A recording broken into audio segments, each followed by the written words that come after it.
Hey there, I'm Mark Blomley. Welcome back, and today I'm going to chat to you about the 3 key levers that I use inside of any business to exit in revenue as quickly as possible.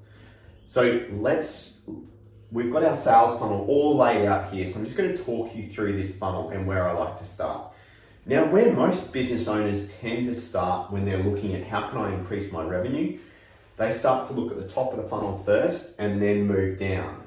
I like to flip this on its head, and I'm going to explain to you right at the end, but I'm just going to explain to you first those key levers that I like to look at. So ultimate destination that we want someone to end up as is someone that's a repeat customer for our business.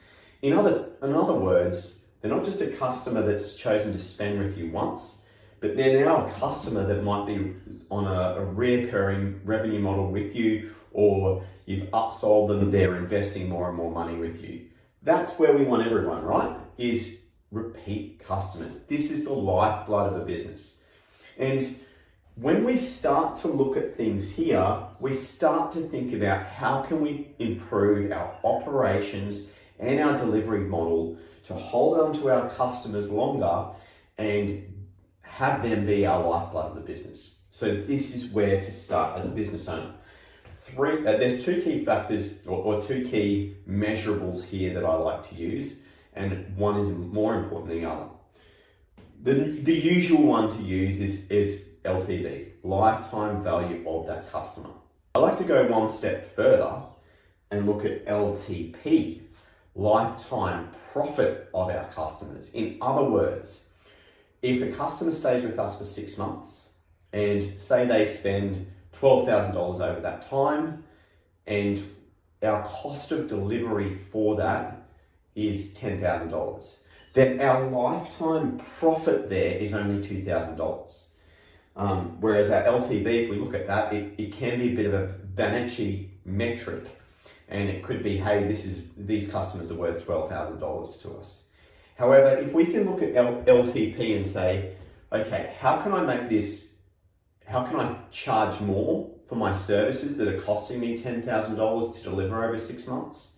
Or if you flip that round and go, okay, how can I reduce my costs and keep the price the same? Ultimately, we're going to increase our LTP. That is what is going to produce a more profitable business. When we start to, as business owners, spend time more thinking about this and less time thinking about how do I generate leads, ultimately the more profitable our business is going to become. Okay, so if we take one step above that, this is where we get to our customers. In other words, the number of new customers we're bringing on each month. Really key, I guess the key KPI to look at here is our close rate. So is our close rate 5-10%, or is it 50 to 60%? When we can start to look at it that way and get better sales systems and processes in place and improve this close rate, it's going to obviously increase our revenue as well. And we'll just go over some scenarios shortly around what kind of impact that can have. Second, before we get to the top of our leads, the next thing is how many of those leads can we actually get on a sales call? And that's the key metric, because if we know our close rate, then what we want to do is optimize for number of attended appointments. If we can get more people showing up to the call, we know that, hey, we're going to close X percentage and therefore get X amount of sales. So where this becomes important and why we move from the bottom to the top and fix the processes and systems along the way is because if we have we're generating 100 leads every month. So say of those 100 leads, we might actually get 20 attended appointments.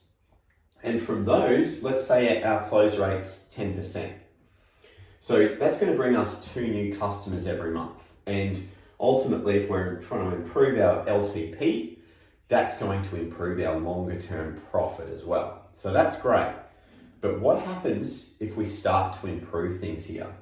So from those 100 leads, imagine if we put better marketing and follow-up systems in place, our salespeople get better to actually bring these people forward and getting them to attend their appointments. So now our show up rate goes to 50%. So now we've got 50 attended appointments every month because we've just managed to fix our marketing systems and automations through this process. So now we've done that, and here at our sales call, we've actually decided, hey, let's put a framework in place where we can measure and test and improve our sales. We put better training in place for our sales guys, and all of a sudden our close rate goes from 10% to 25%. All of a sudden, if we're putting 50 appointments in front of our sales guys that are now closing at 25 instead of 10%, then we're going to be at 12 new clients every month.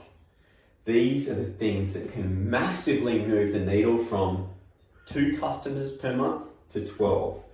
If our lifetime profit per customer was at 2,000 and now it goes to 5,000, imagine what that does when we start to layer on these different factors that we've started to improve. So if we've got, instead of making $2,000 off 2 customers per month, so that's 4,000 extra profit per month, we now bring that from 12 customers at 5,000 per month, or 5,000 lifetime profit. We've now gone to $60,000 of additional business profit into our business because we've just worked backwards and improved things that way. Have a think about that. Have a think about all of these steps that you can go through, optimize, and get better. The key is systemizing what we do, having frameworks around it, and looking to improve each of these key KPIs that's going to drive our business forward.